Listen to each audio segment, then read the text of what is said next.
I really don't know, as the internet has been cut off and we have no means of to see how the situation was. It was quite scary at first because we didn't know what will happen. We didn't know exactly what was happening.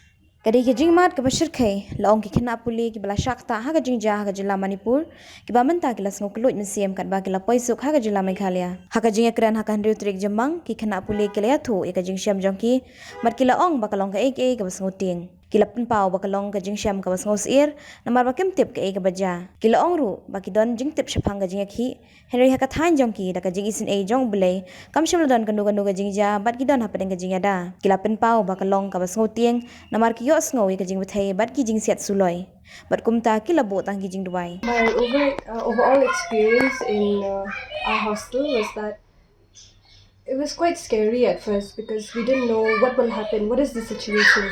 From what we heard so far was that many riots were happening, but in our area, luckily, it was maybe by God's grace that we were protected and nothing happened.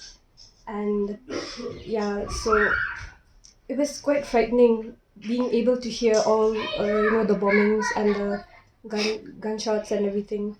But we held our what can I say? We were praying. We were just really, it was just really God's grace that we were safe and that everyone was protected and safe and that nothing bad happened. Haba pinpau ka ju ka jingsiam gawai pa Khynnah Pule ka laong ba kem sngo ngan sho kalong ba kalayo ka jing pentikna na kalyang kinong panyai hostel ba kilong ki ba Jingiada bat ba ki shngan henry ka jing sawa shabar kalong ka bajur bha bat kila sha batha ban plip no ya kalaj kumta kala shudum bengan. And the authorities assured us it was, but then we could hear the shootings and the bombs blasting, and we were told to shut off all our lights. So we were like in the dark, with total blackout, and we were not allowed to move out of the hostel. And we didn't know exactly what was happening because the internet was cut off, and for some reason the Wi-Fi connection was very slow. So we had no idea what was going on in the outside world, and our friends that were from there, even they were very unsure what was happening.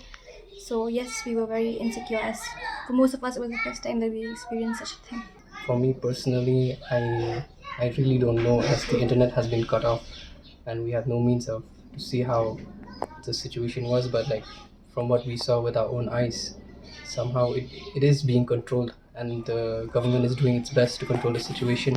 And I feel that it's going to get in the government is trying its best to control the situation.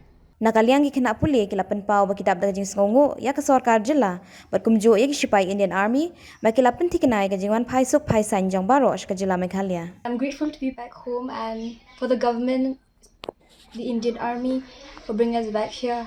But obviously I still feel bad for those that still have to stay there, and I hope that they're safe wherever they are. Our government has been the fastest to evacuate us, but the other states, they're still there, and I think the government is trying also to evacuate them, and we hope that they're safe soon. Very big thank you to everyone that has helped us on our journey from the start. That is from our college. So thank you to the Indian Army for protecting us. We really have a great respect for you for escorting us all the way to the Imphal airport, and also to our government of Meghalaya, for taking the initiative to evacuate all of us safely. I would like to thank God for being there for us and for guiding us throughout this whole process. Second, the Meghalayan government for their priority to take us home safe and sound. And I will not forget the Indian Army for lending its utmost support for protecting us throughout the whole evacuation process.